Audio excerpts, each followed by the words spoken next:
गाडी येते ट्रक येते. नमस्कार दोस्त हो, आलतू इथे पेट्रोल पंपावर 100चं पेट्रोल टाकलंय. आता 105 टाकलंय, 104 टाकलंय. आता निघालो इकडे दारनाव जातो, भेटतो तुम्हाला. येऊ का मग? हे बघा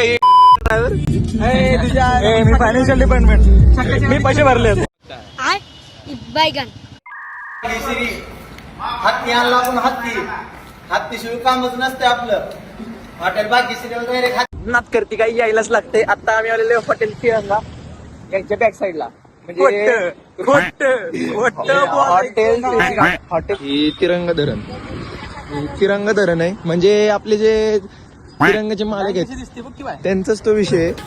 नात करते का यायला लागतं आलेलो डायरेक्ट त्यांनीच खायला. लय फिरून आलोय पण डायरेक्ट आलो असं विषय. नात करते का यायला लागतं हॉटेल तिरंगा यायलाच लागतंय. व्यवहार जेवण फक्त आणि फक्त 230 रुपयाला. तसंच